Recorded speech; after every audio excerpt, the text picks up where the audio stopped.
Então hoje eu não busco mais Jesus só porque meu filho está doente. Hoje eu busco o Senhor porque eu dependo dele. Eu dependo dele para viver, eu dependo dele para tudo. É o meu norte de caminhada. Para decisões mais simples, as decisões mais profundas, eu pergunto tudo. Eu oro sobre. Entende? Então, não é um contato, um mero contato. Não, é uma caminhada, cara. Essa é a loucura do Evangelho. Vai te dar a oportunidade de ter Cristo contigo, caminhando com você. E para mim, cara, isso se resume de uma certa forma simplória, é uma caminhada com Jesus, sabe? É um fortalecimento diário, é uma perspectiva diferente sobre tudo, a forma de tratar, a empatia, isso quando Jesus entra de verdade, né? Porque também tem muita gente que fala, eu sou cristão, mas não manifesta os princípios do evangelho, não tem amor na fala, não tem amor na prática, né? Que é triste, né? E dá pra um cara manifestar esse amor aí sem saber? Por exemplo, pô, sei lá, nunca fui numa igreja, nunca ouvi um evangelista e tal, mas o cara é bom. Cara, vamos lá. O ser humano por si só, ele é mau. A gente precisa de Deus. A nossa natureza não é boa. O fundo não é. Porque até aquilo que a gente faz de bom, às vezes a gente faz com a intenção errada. Sabe?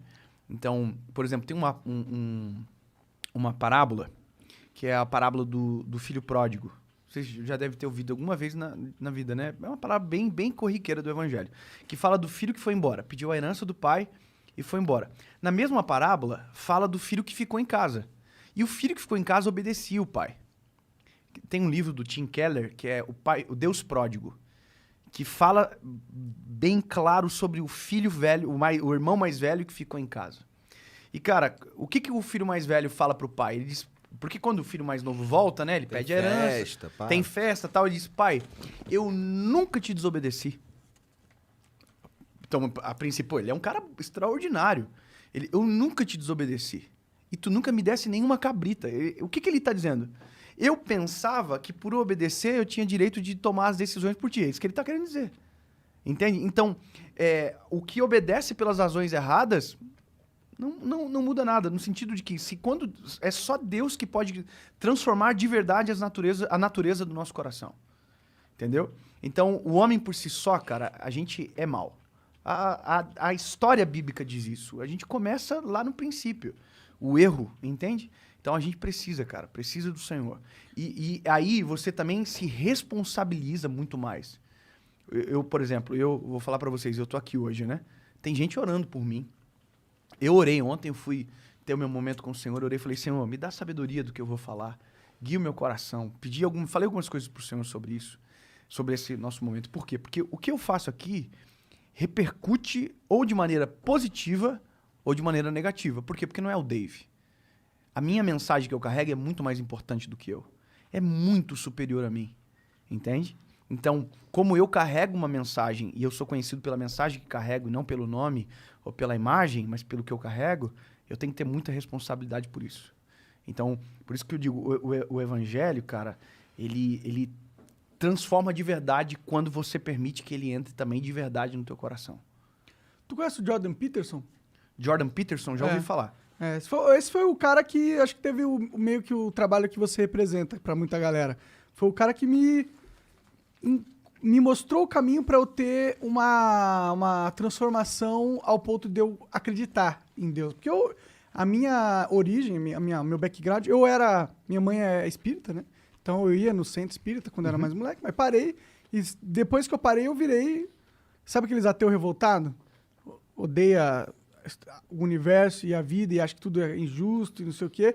E eu fiquei com essa mentalidade durante muito tempo. Por quê? O que desencadeou? Foi alguma coisa ruim que aconteceu? Olha, a minha infância não foi das melhores, assim, entendeu? Então, eu sempre tive muitas coisas que eu tive que lidar e eu achava a vida bem injusta. Em algum momento você culpou Deus por tudo ou quis que não existisse? Eu não conseguia acreditar que ele existisse, entendeu? Eu achava que a realidade era tão perversa que a existência de um Deus é meio improvável, entendeu?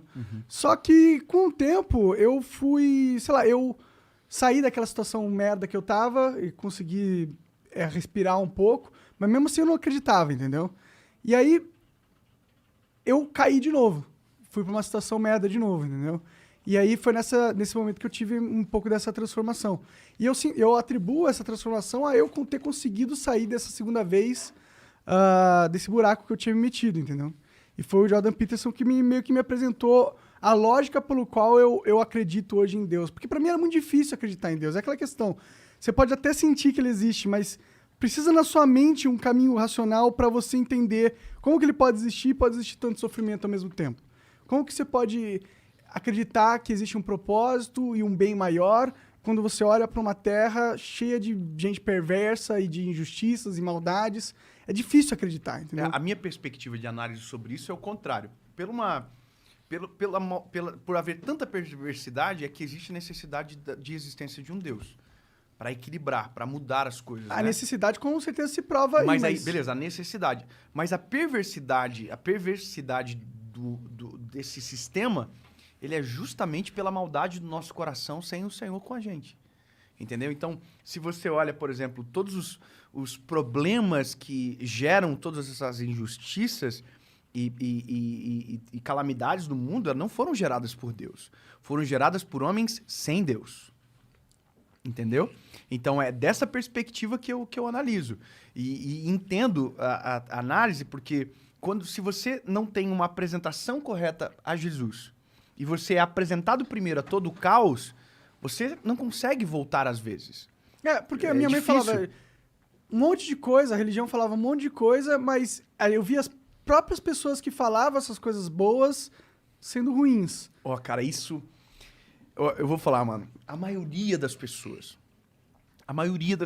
que tem problema com a fé, não tem problema com Deus. Tem problema com os seus representantes. Tem gente que fala que Jesus é legal, ruim é o fã-clube. Meu Deus do céu. Prega, mano, prega isso aí. Cara, às vezes é o fã-clube. Eu vou te falar uma parada, mano. Eu vou contar uma história. Isso é rapidão. Eu tô vendo um vídeo de uma cantora secular cantando um louvor, certo? Cara, quando eu olhei aquilo, eu falei comigo, mano, glória a Deus, cara, glória a Deus. Falei, mano, que maravilha, que alegria, pô, o evangelho tá chegando, chegou nela e agora tá chegando nas pessoas que acompanham ela. Top. Aí, cara, eu fui ver os comentários. Cara, sabe quem é que tava comentando, arregaçando com a mulher, cara? O fã-clube de Jesus. O cara que tinha que estar celebrando que o evangelho está chegando, que a palavra está indo, que Deus está no negócio, está entrando. Tava falando, que absurdo, como é que pode? Tem que decidir, entendeu? Então as pessoas têm uma ideia que a pessoa precisa ser transformada para Jesus entrar na história. Não é assim. Jesus tem que entrar na história para que a pessoa seja transformada. Então o evangelho não é para os bons, o evangelho é para os maus. O cara que se sente bom, ele não se rende ao evangelho. Por isso que a primeira coisa para você se entregar a Jesus é você reconhecer que você é mau. Eu sou bom. Então você não precisa de Jesus, amigo. Tem uma passagem bíblica que chega um jovem rico e fala para Jesus, Jesus, o que eu posso fazer para herdar a vida eterna? Aí Jesus fala para ele, segue todos os meus mandamentos. E ele falou, não, isso eu faço desde quando era criança. Então o cara é perfeito. Aí Jesus disse para ele, então, basicamente, né, você é perfeito, cara. Então vende tudo e me segue. Aí a Bíblia diz que o jovem rico entristeceu e foi embora. Porque ele não estava disposto a vender tudo o que ele tinha, porque o coração dele está naquilo. Depois a Bíblia vai falar do rico, do camelo agulha, passar pelo fundo de uma agulha, papapá, aquela coisa toda. Mas, cara, o que é a resposta ali? Minha humilde interpretação como um evangelista. Quando Jesus diz para ele... Quando ele pergunta para Jesus, né? O que eu posso fazer para herdar a vida eterna? E que Jesus o responde, quer seguir todos os mandamentos, ele tinha que ter dito o seguinte, cara, Jesus, eu tô tentando desde quando era guri, mas é difícil, tem dia que eu não consigo.